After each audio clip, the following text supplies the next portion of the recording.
তো না শুরুতেই ভাবছি যে আমরা ছোটবেলা থেকে যে শহরে বড় হয়েছি আর তো দুদিন বাকি রয়েছে, তারপর তো আর এখানে থাকা যাবে না। কোথাও যাওয়ার প্ল্যান করছো?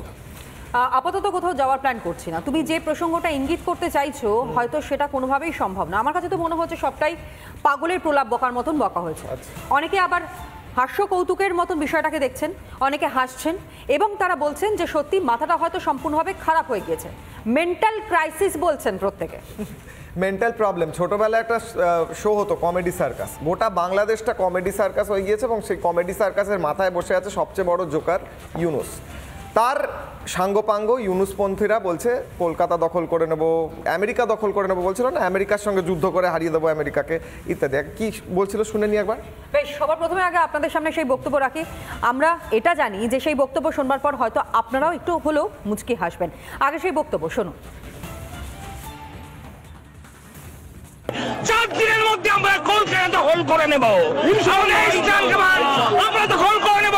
আমরা বলে দিচ্ছি 7 দিনের মধ্যে কলকাতা, আসাম, ত্রিপুরা আমরা দখল করে ফেলবো। আমরা সৈনিক, আমরা মরে যাই নাই। মানে এই যে দাদু বলছিলেন কলকাতা দখল করে নেবেন, প্রথমে বললেন 4, তারপর বললেন 7, ওনাদের একটা মিটিং করে ডিসাইড করার দরকার আছে। কিন্তু এর মধ্যেই তো নয় গুরুত্বপূর্ণ একটি বিষয়, গতকাল আওয়ামী লীগের একটি সভা হয়েছে নিউ ইয়র্কে, লন্ডনে সম্ভবত। সেইখানে শেখ হাসিনা ভার্চুয়ালি বক্তব্য রেখেছেন এবং সেখানে ইউনুসকে তিনি তুলোধনা করেছেন একদম। এবং ইউনুসকে কার্যত তিনি স্বৈরাচারী এবং উগ্র ভাবনা চিন্তা নিয়ে চলা, আগ্রাসী মনোভাব নিয়ে চলা, এমনকি উগ্রবাদী বলেও ব্যাখ্যা করতে শোনা গিয়েছে। এবং যে ব্যাখ্যাটা তিনি করেছেন সেখানে কার্যত স্পষ্ট হয়েছে বর্তমানে বাংলাদেশের যা পরিস্থিতি রয়েছে তার প্রেক্ষিতে এই মুজিব কন্যা তিনি হয়তো খুব একটা বেশি ভুল কিছু বলেননি। আগে সেই বক্তব্য আপনাদের জন্য শুনুন।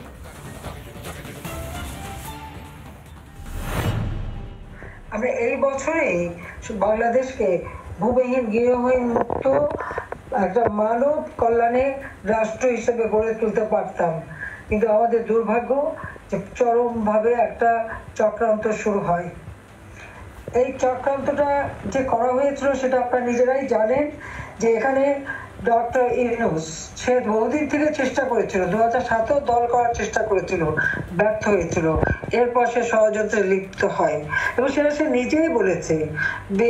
যখন জাতিসংঘে গিয়েছিল বিল ক্লিন্টন ফাউন্ডেশনের এক অনুষ্ঠানে বিল ক্লিন্টনের সঙ্গে পরিচয় করার সময় সে বলেছিল যে 2024-এর জুলাই 7 তারিখ থেকে যে কোটা আন্দোলন শুরু হয় এটা কোনো ছাত্র জনতার আন্দোলন ছিল না, এটা ছিল তার মেটিকুলাসলি ডিজাইন করা একটা পরিকল্পিতভাবে আন্দোলন, যার মাধ্যমে আমাকে ক্ষমতাচ্যুত করে এবং তার মাস্টার মাইন্ড দিয়ে সে পরিকল্পনা করে এটা করেছিল।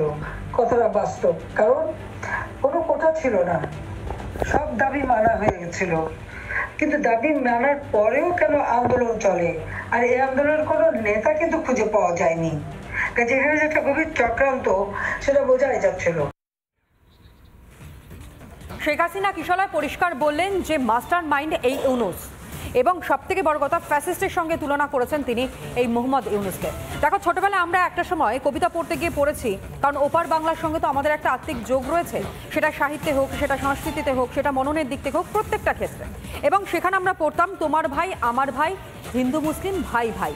কিন্তু কোথাও গিয়ে এই বৈষম্যটা আনা, সেই বৈষম্যটা আসছে কিন্তু সম্পূর্ণভাবে বাংলাদেশ থেকে, এবং এটা আরও কট্টর হয়েছে যখন ইউনুস ক্ষমতায় এসেছে। বৈষম্য বিরোধী ছাত্র আন্দোলন হওয়ার পর বৈষম্য বিরোধী ছাত্র আন্দোলন করে বৈষম্য বাড়িয়ে হিন্দুদের তারা একদিকে হত্যা করছে, অত্যাচার করছে, অন্যদিকে তাদের চাকরি থেকেও সরিয়ে দেওয়া হচ্ছে। এই মুহূর্তে আমাদের সঙ্গে রয়েছেন স্টুডিওতে ঝন্টু বড়াইক রয়েছেন অধ্যাপক, আমাদের সঙ্গে রয়েছেন মানস ভট্টাচার্য লেখক। প্রথমে আমি মানসদার কাছে যাব। মানসদা, কুশল বরণ চক্রবর্তী বাংলাদেশের যে সম্মিলিত জোট তার মুখপাত্র, তার কাছে একটি হুমকি কল আসে গত বছর নভেম্বর মাসে। আমার কাছে সেই কলের ইয়েটা রয়েছে, রেকর্ডটা রয়েছে। সেখানে তাকে হুমকি দেওয়া হয় এবং সেখানে টাইম লাইন দিয়ে দেওয়া হবে, এইভাবে হতে চলেছে বাংলাদেশে কিন্তু ভয়ঙ্কর পরিস্থিতি বলে। সেই বাইকটাও শোনাবো আমরা ভবিষ্যতে। আমার কথা হচ্ছে শেখ হাসিনাও আজকে বলছেন যে সমস্তটা মেটিকুলাসলি ডিজাইন্ড, এটা কোনো আন্দোলনই ছিল না, এটা একটা মেটিকুলাসলি ডিজাইন্ড একটা পরিকল্পিত ষড়যন্ত্র ছিল। কি বলবো? একেবারে দীর্ঘদিন থেকে এই ষড়যন্ত্র চলছে। আমি নিজে ব্যক্তিগতভাবে যতবার বাংলাদেশে গেছি ততবার দেখেছি যে বাংলাদেশ পুরো বাংলাদেশটাকে কট্টর জঙ্গিদের হাতে দেওয়ার জন্য সব রকমের প্রচেষ্টা দীর্ঘদিন থেকে চলছিল। হাসিনা সেটাকে খানিকটা আটকে রেখেছিল, এমন নয় যে সেটাকে হাসিনা সম্পূর্ণ আটকাতে পেরেছিল। এটা ঠিক কথা যে হাসিনা বেশ কিছু ওখানকার জঙ্গি, যাদেরকে আমরা ধর্মগুরু বা তোমরা ধর্মগুরু মৌলবী বলো, তাদের বেশ কয়েকজনকে হাসিনা নানা অপরাধে জেলে পাঠিয়েছিল, যারা এখন সামনে আসছে। এবং সবথেকে মজার কথা, যে কজন জেলে ছিল তারা বাইরে এসে সবথেকে বেশি গালাগালি এখন রিপাবলিক বাংলাকেই করছে। তো তাদের বাড়বাড়ন্ত খুব বেড়ে গেছে। এরাই কিন্তু প্রকৃত জঙ্গি, মানে যাদেরকে আমরা সোকল্ড ধর্মগুরু বলছি, তারা 1 বছর 2 বছর ধরে কন্টিনিউ এই প্রচারটা চালিয়ে গেছে। আমার কাছে বহু ভিডিও আছে এরকম, যে ভারতের বিরুদ্ধে বিদ্বেষটা এরা ছড়াচ্ছিল, দীর্ঘদিন ধরে ছড়াচ্ছিল। সেই উদ্দেশ্য তাদের খানিকটা জায়গাতে এসেছে।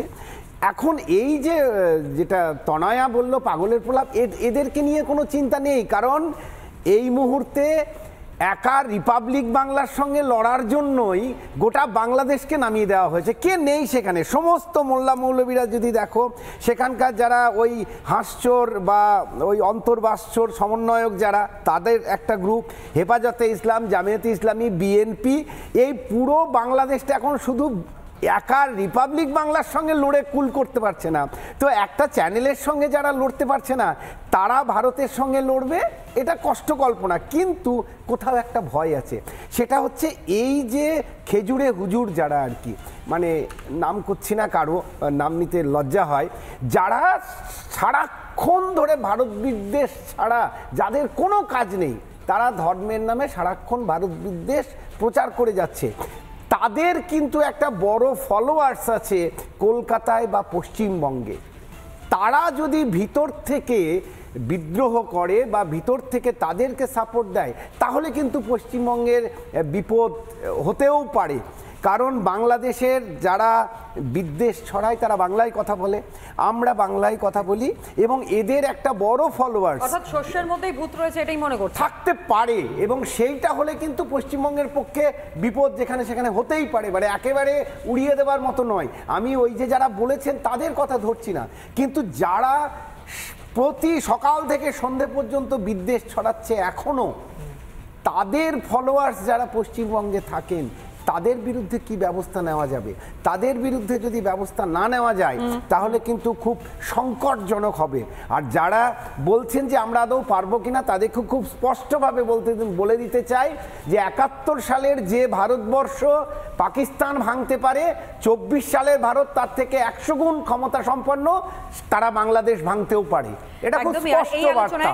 একেবারে তাই। মানুষবাবু যখন প্রসঙ্গটা তুলেই দিলেন কিশোলা, আমরা একটুখানি দেখানোর চেষ্টা করি যে এই মুহূর্তে দাঁড়িয়ে ভারতের প্রতিরক্ষা এবং তারই সঙ্গে ভারতের এই যে স্বরাষ্ট্র মন্ত্রক তার ঘুমিয়ে নেই, প্রতিরক্ষা মন্ত্রক তারা ঘুমিয়ে নেই, প্রত্যেকটা পরিস্থিতির উপর তারা নজর রাখছে। এবং সামরিক ক্ষেত্রে কতটা শক্তিশালী এই মুহূর্তে ভারতবর্ষ, অর্থাৎ আমার আপনার দেশ, সেটা একবার অন্ততপক্ষে জানার সময় এসে দাঁড়িয়েছে, এবং সেটাই আপনাদের সামনে তুলে ধরছি। ঠিক, ভারতের সামরিক শক্তি মোট সেনা 14.5 লক্ষ হচ্ছে রিজার্ভ বাদ দিয়ে, শুধুমাত্র অ্যাক্টিভ ফোর্স। বাংলাদেশের হচ্ছে 1,65,000 উইথ রিজার্ভ ফোর্স। পরের স্লাইড। ভারত সামরিক শক্তি নৌসেনা 1,10,000, বাংলাদেশের 25,000, তার মধ্যেও রিজার্ভ ফোর্স মিলিয়ে। ভারতের বায়ুসেনা 1,70,000, বাংলাদেশের 17,000। বায়ুসেনা যদিও নয়, ফুল ফ্লেজেড বায়ুসেনা বাংলাদেশের নেই, তাদের যারা কয়েকটি হেলিকপ্টার এবং কয়েকটি প্লেন আছে সেইগুলো চালায়। পরেরটা। ভারতে এয়ারক্রাফট রয়েছে 2,296, বাংলাদেশের 216টি। এগুলো প্রত্যেকটি ফাইটার জেট নয়, বাংলাদেশের ফুল ফ্লেজেড এয়ারফোর্স নেই এই মুহূর্তে। পরের স্লাইড। ভারতের সাবমেরিন রয়েছে 18টি, বাংলাদেশের 2টি, যেগুলো ভাড়া করে নেওয়া। পরের স্লাইড। ভারতের ট্যাঙ্ক রয়েছে 4,614টি, 320টি ট্যাঙ্ক রয়েছে বাংলাদেশের, বেশিরভাগ অকেজো। ভারতের যুদ্ধ বিমানের সংখ্যা দেখুন 606, আর সেখানে বাংলাদেশের মাত্র 44। অথচ তারা গর্জন করছে ভারতকে নাকি তারা গুড়িয়ে দিতে পারে। এরপরের যে তথ্য আপনাদের সামনে আমরা তুলে ধরছি, ভারতের হেলিকপ্টারের সংখ্যা, অর্থাৎ শুধুমাত্র আমাদের স্থল, আকাশ এবং একই সঙ্গে জল, কতটা শক্তিশালী, 869, আর সেখানে বাংলাদেশের মাত্র 73। এরপরেও তারা ভাবছে যে ভারতকে তারা গুড়িয়ে দেবে। দিবা স্বপ্ন ছাড়া কি? ভারতের যেখানে মোবাইল রকেট প্রজেক্টর রয়েছে 702টি, সেখানে বাংলাদেশের মাত্র 71টি। তারপরও তারা চিন্তা করছে ভারতের সঙ্গে লড়াই করার। ভারতের যেখানে ট্রেনার রয়েছে 351, সেখানে বাংলাদেশের সংখ্যাটা হচ্ছে মাত্র 87। অর্থাৎ সামরিক শক্তির দিক থেকে ভারত কতটা শক্তিশালী। ভারতের যেখানে 40 অ্যাটাক হেলিকপ্টার রয়েছে, সেখানে বাংলাদেশ 0। আর এখানেই বোঝা যাচ্ছে বাংলাদেশ আলটিমেটলি বিগ জিরো। ভারতের 6টি ট্যাঙ্কার ফ্লিট রয়েছে, সেখানে বাংলাদেশের একেবারে 0। সংখ্যাগুলো দেখবার পরও কি লজ্জা হচ্ছে না যারা ওই দেশ থেকে হুঙ্কার দিচ্ছে ভারতকে গুড়িয়ে দেবে? ভারতের যেখানে ডেস্ট্রয়ার রয়েছে 12টি, সেখানে বাংলাদেশের একটাও নেই। সেখানেও সংখ্যাটা সেই 0তেই দাঁড়িয়ে রয়েছে। অন্যদিকে পরমাণু অস্ত্র, নিউক্লিয়ার পাওয়ারের কথা আমরা বলি, দেখো কিশলয়, সেখানে ভারতের হাতে যেখানে 172, সেখানে বাংলাদেশ 0। কিন্তু তারপরেও তারা নিউক্লিয়ার লঞ্চার রয়েছে এবং প্রায় 650টি নিউক্লিয়ার ওয়ারহেড রয়েছে ভারতে, একদমই, এবং বাংলাদেশের 0। নানা ধরনের কন্টেন্ট দেখার জন্য লাইক করুন, শেয়ার করুন আমাদের ফেসবুক পেজ, সাবস্ক্রাইব করুন আমাদের ইউটিউব চ্যানেল। পাশাপাশি অন্যান্য ব্রেকিং নিউজের জন্য অবশ্যই চোখ রাখুন রিপাবলিক বাংলায়।